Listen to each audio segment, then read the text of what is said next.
Este é um treinamento destinado aos profissionais de saúde do Hospital Universitário Gafreguimbi para o atendimento aos pacientes com Covid-19.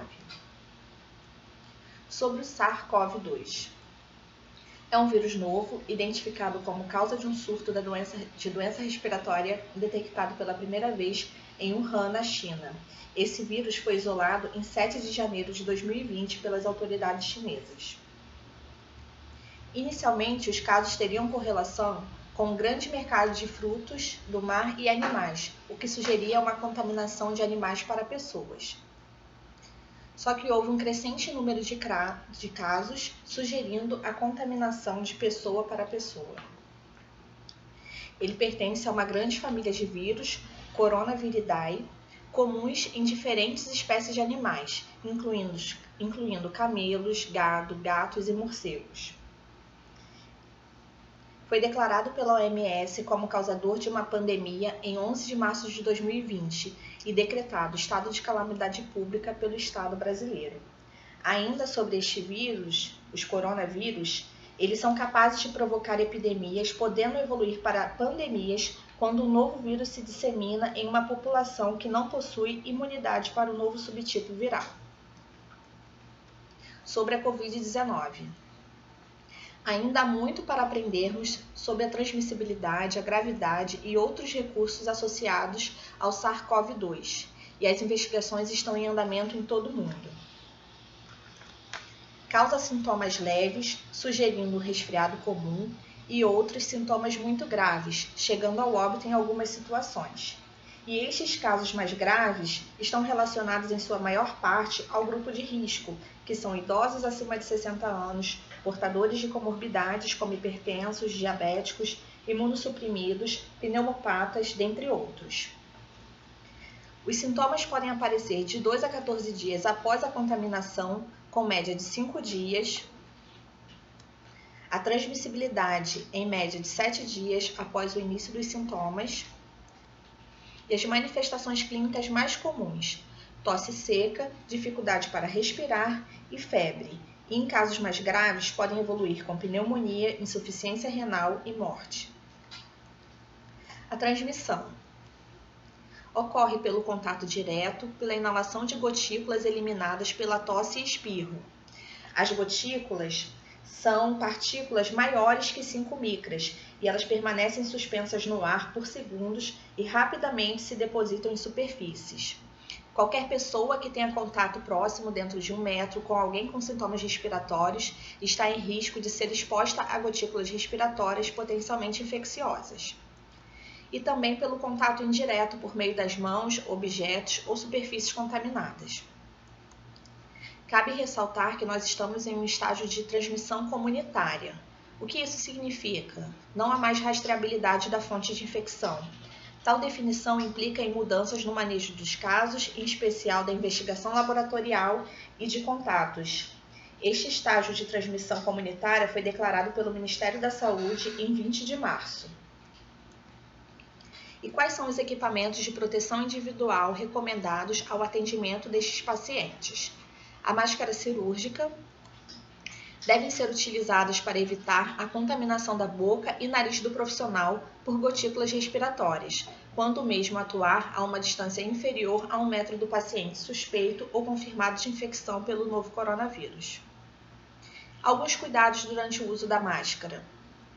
Coloque a máscara cuidadosamente para cobrir a boca e o nariz e ajuste com segurança para minimizar os espaços entre a face e a máscara. Enquanto estiver em uso, a parte da frente da máscara não deverá ser tocada. Remova a máscara usando a técnica apropriada, ou seja, não toque na frente da máscara que pode estar contaminada, mas remova sempre pelas tiras laterais. Após a remoção, ou sempre que tocar inadvertidamente em uma máscara usada, deve-se realizar a higiene das mãos. Substitua as máscaras por uma nova máscara limpa e seca assim que a antiga tornar-se suja ou úmida. E sempre que houver um uso contínuo da máscara cirúrgica por um tempo igual a 2 horas, ela deverá ser trocada. As máscaras de tecido não são recomendadas aos profissionais de saúde sob qualquer circunstância. Quem deve utilizar a máscara cirúrgica? O paciente sintomático respiratório, com febre, tosse, espirros, dificuldade para respirar, e os profissionais de saúde e profissionais de apoio que prestarem assistência a menos de 1 metro do paciente suspeito ou confirmado. Nunca se deve tentar realizar a limpeza de máscaras já utilizadas com nenhum tipo de produto. As máscaras cirúrgicas são descartáveis e não podem ser limpas ou desinfetadas para uso posterior, quando úmidas perdem a sua capacidade de filtração. Máscara de proteção respiratória, respirador particulado, N95 ou equivalente. Quando o profissional atuar em procedimentos com risco de geração de aerossol nos pacientes com infecção suspeita ou confirmada pelo novo coronavírus, deve utilizar a máscara de proteção respiratória, respirador particulado, com eficácia mínima na filtração de 95% de partículas de até 0,3 micras, tipo N95, N99, N100, PFF2 ou PFF3. E o que são os aerossóis? São partículas menores ou iguais a 5 micras que podem permanecer suspensas no ar ambiente por horas. E quais são os procedimentos que podem gerar aerossóis? Intubação e aspiração traqueal, ventilação mecânica invasiva e não invasiva, ressuscitação cardiopulmonar, ventilação manual antes da intubação, coleta de amostras nasotraqueais, broncoscopias, administração de medicamentos via nebulização e traqueostomia. Medidas de precaução antes de usar a máscara N95. Inspecione visualmente a máscara para determinar se sua integridade foi comprometida. Máscaras úmidas, sujas, rasgadas, amassadas ou com vincos não podem ser utilizadas. Realizar o teste de inspiração e expiração forçadas, fit test, para garantir a correta vedação ao rosto do profissional. Então, ao colocar a máscara, deverá posicionar a tira na região posterior da cabeça e a tira inferior na nuca. Deverá ser ajustada pelo clipe nasal ao rosto, adequando com a polpa digital dos dedos indicador e médio. Os testes de inspiração e expiração forçadas são feitos para garantir a correta vedação ao rosto. No teste de expiração, o profissional deve expirar profundamente e avaliar se há vazamento. No teste de inspiração, o profissional deve inspirar profundamente. Se não houver vazamentos, a pressão negativa fará a máscara colabar ao rosto do profissional. Para remover a máscara, retire-a pelos elásticos, tomando bastante cuidado para não tocar na superfície interna. Acondicione envelope de papel com os elásticos para fora para facilitar a retirada. Excepcionalmente, em situações de carência de insumos e para atender à demanda da epidemia da Covid-19, a máscara N95 ou equivalente poderá ser reutilizada pelo mesmo profissional, desde que cumpridos os passos obrigatórios para a retirada da máscara sem a contaminação do seu interior. Caso a máscara esteja íntegra, limpa e seca, poderá ser usada várias vezes durante o mesmo turno de trabalho pelo mesmo profissional, até 12 horas. O uso de máscaras, quando não indicado, pode gerar custos adicionais e criar uma falsa sensação de segurança, que pode levar a negligenciar outras medidas, como a higiene das mãos. O gorro está indicado para a proteção dos cabelos e cabeça dos profissionais. Deve ser de material descartável e removido após o uso. Os cabelos do profissional deverão estar presos e o gorro de tecido não é recomendado. Protetor ocular ou protetor de face, face shield. Os óculos de proteção ou protetores faciais devem, após o uso, sofrer limpeza e posterior desinfecção por fricção com álcool líquido a 70% por 3 vezes. Caso o protetor facial tenha sujidade visível, deve ser lavado com água e sabão, detergente e só depois dessa limpeza passar pelo processo de desinfecção. Capote ou avental. O capote ou avental deverá possuir uma gramatura mínima de 30 gramas por metro quadrado, deve ser utilizado para evitar a contaminação da pele e da roupa do profissional. Deve ter mangas longas, punho de malha ou elástico e abertura posterior. e deve ser removido e descartado como resíduo infectante após a realização do procedimento e antes de sair do quarto do paciente ou área de assistência. Após a remoção do capote, deve proceder à higiene das mãos, para evitar a transmissão do vírus para o profissional, pacientes e ambiente. Luvas de procedimento. Devem ser utilizadas em qualquer contato com o paciente ou seu entorno. Nós devemos lembrar que há uma doença transmitida pela via respiratória e pelo contato. As recomendações quanto ao uso de luvas por profissionais de saúde são: devem ser colocadas antes da entrada no quarto do paciente ou área em que o paciente está isolado e deverão ser removidas dentro do quarto do paciente e descartadas como resíduo infectante. Jamais sair do quarto ou área de isolamento com as luvas. Não tocar desnecessariamente superfícies e materiais como telefones, maçanetas, portas enquanto estiver com as mãos enluvadas. O uso das luvas não substitui a higiene das mãos. Não são recomendadas o uso de 2 luvas, não garante mais segurança à assistência. E proceder à higiene das mãos imediatamente após a retirada das luvas. Algumas informações relevantes. Os EPIs serão selecionados de acordo com o tipo de atendimento. Nunca colocar as máscaras no bolso ou pescoço, pois são itens contaminados. O óculos de grau não é considerado EPI, pois não possui proteção lateral. Não circular pelo hospital utilizando os equipamentos de proteção individual utilizados na assistência. Profissionais que estejam na assistência direta a casos suspeitos ou confirmados sejam exclusivos a fim de evitar a circulação em outros setores. Idealmente, os profissionais que estejam selecionados para prestar assistência a esta clientela não estejam no grupo de risco. E uma informação muito importante que cabe ressaltar e enfatizar que adornos não devem ser utilizados durante a assistência. O uso de adornos ele é proibido pela NR32 aos profissionais de saúde, independente do setor de atuação. Ao utilizar adornos, principalmente os de mãos, como anéis, alianças, pulseiras e relógios, o profissional não conseguirá realizar uma higiene de mãos efetiva. E devemos lembrar que a higienização das mãos é uma importante medida para a prevenção da Covid-19.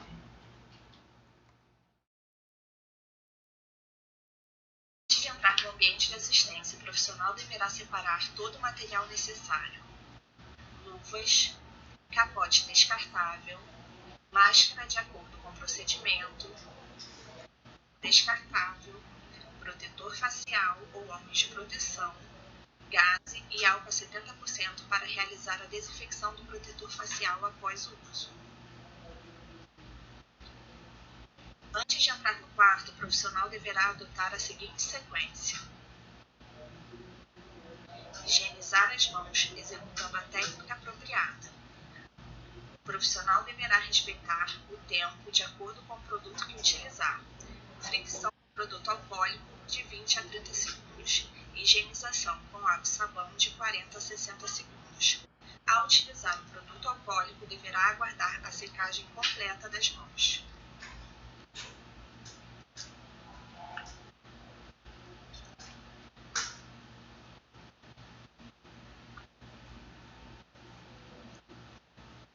A máscara de acordo com a assistência a ser prestada. A máscara cirúrgica deverá cobrir a boca e o nariz do profissional. As alças presas atrás da cabeça e paralelas. Deverá estar bem ajustada, minimizando o espaço entre a máscara e a face.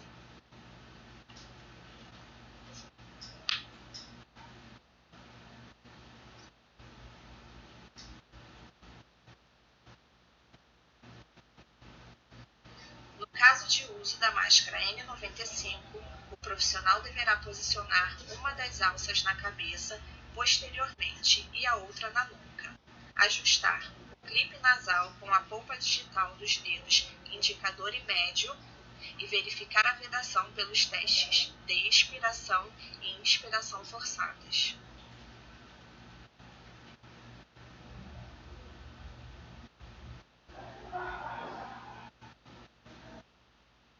Coloque o gorro cobrindo todo o cabelo e orelhas.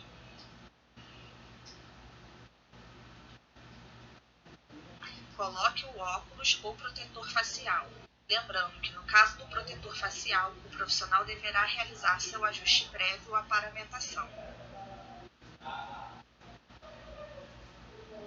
Coloque o capote, certificando que o tronco, os braços e os punhos estejam totalmente cobertos e ajustando as amarras nas costas e cintura.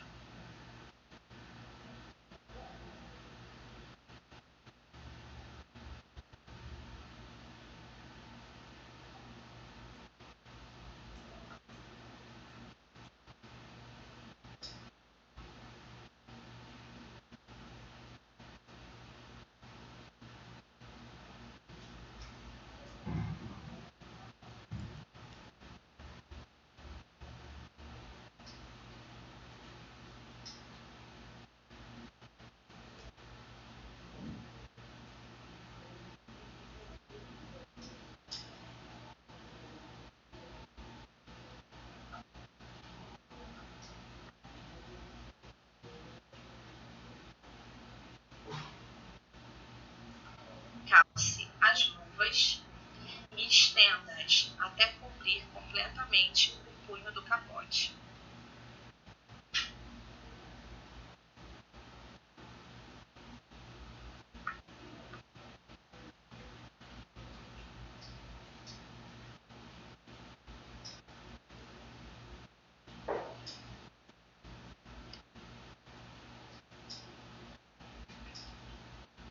Antes de sair do ambiente de assistência, o profissional deverá retirar as luvas e descartá-las no resíduo infectante.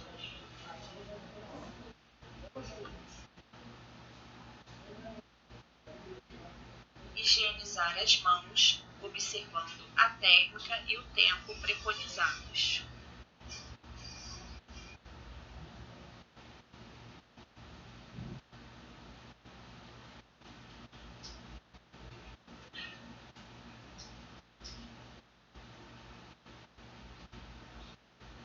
Soltar as tiras do capote sem movimentos bruscos.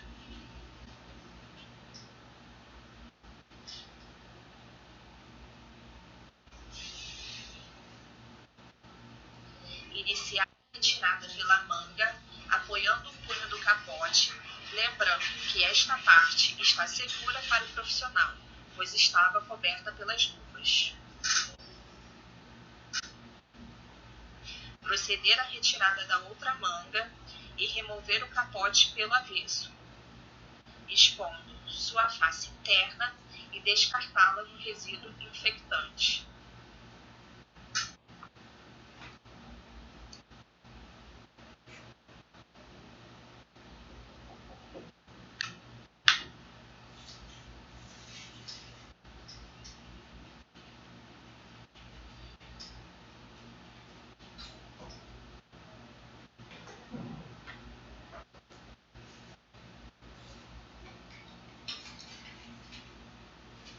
Higienizar as mãos, observando a técnica e o tempo preconizados.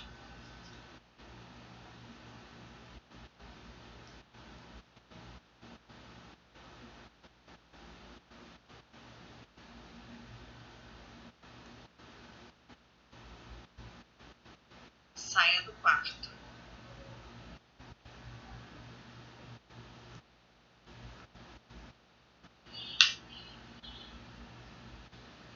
Após sair do ambiente, a porta deverá ser mantida fechada e atentar-se para a devida identificação, de acordo com a precaução instalada. Higienizar as mãos, observando a técnica e o tempo preconizados.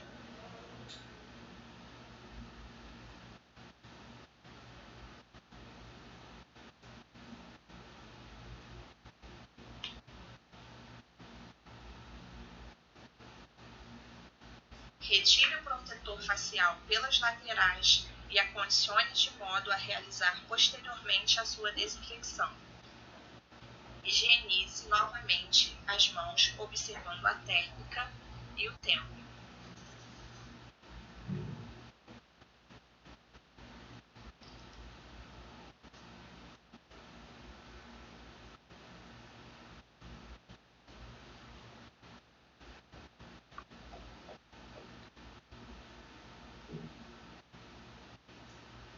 Retire o gorro e descarte no resíduo infectante. Retire a máscara. No caso da N95, retire pelas tiras, passando por cima da cabeça, e a posicione em folha de papel, que deverá ser trocada a cada novo uso da máscara.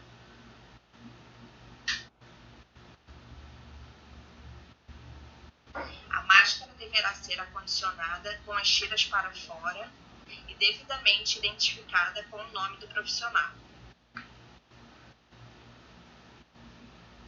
Higienizar as mãos, observando a técnica e o tempo preconizados.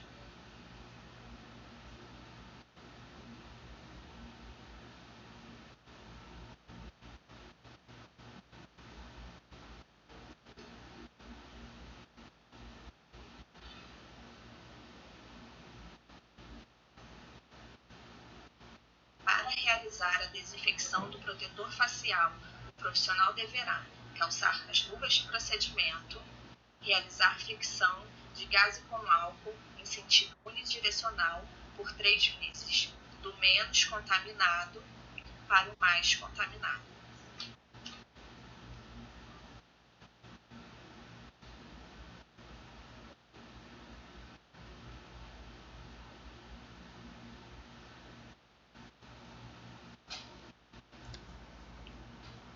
Algumas observações. Antes de retirar o EPI, lembre-se que as áreas contaminadas são a frente, o exterior, em contato com parte do corpo do paciente, materiais e superfícies do ambiente. E as áreas limpas, dentro, atrás, região exterior, e as fitas sobre a cabeça e costas. Outras observações. No caso da máscara N95, no momento de sua retirada, caso o profissional por assim optar, poderá realizar a seguinte sequência: após a retirada do gorro, realizar a higiene das mãos, calçar um par de luvas limpas, retirar a máscara e acondicioná-la no envelope previamente identificado com o nome do profissional, retirar as luvas, higienizar as mãos e dar continuidade aos demais passos da sequência de desparamentação. Atentar-se para a higiene das mãos com água e sabão toda vez que as mãos apresentarem sujidade aparente, observando o tempo de 40 a 60 segundos na técnica com água e sabão e 20 a 30 segundos na técnica de fricção com solução alcoólica. E aí a gente deixa a ilustração com o passo a passo para ser seguido para a técnica de higiene das mãos, com solução alcoólica e com água e sabão. E existem alguns cuidados que têm que ser adotados após a morte do paciente suspeito ou confirmado com a Covid-19. Todos os profissionais que tiverem contato com o cadáver devem usar gorro, óculos de proteção ou protetor facial, máscara cirúrgica, avental impermeável e luvas. Se for necessário, realizar procedimentos que geram aerossol, como extubação, usar N95, PFF2 ou equivalente. Preferencialmente, colocar o corpo em dupla embalagem impermeável e desinfetar a superfície externa do saco. Pode-se utilizar álcool 70, solução clorada de 0,5 a 1% ou outro saneante desinfetante regularizado junto à Anvisa. Identificar o saco externo de transporte com a informação relativa a risco biológico, no contexto da Covid-19, agente biológico classe de risco 3. E a maca de transporte de cadáveres deve ser utilizada apenas para esse fim e ser fácil limpeza e desinfecção. E aí as referências que foram utilizadas. Obrigada a todos pela atenção. Em caso de dúvidas, deixamos o contato da CCIH por e-mail, o nosso ramal é o 5645, e da Educação Permanente também por e-mail e o ramal 5025.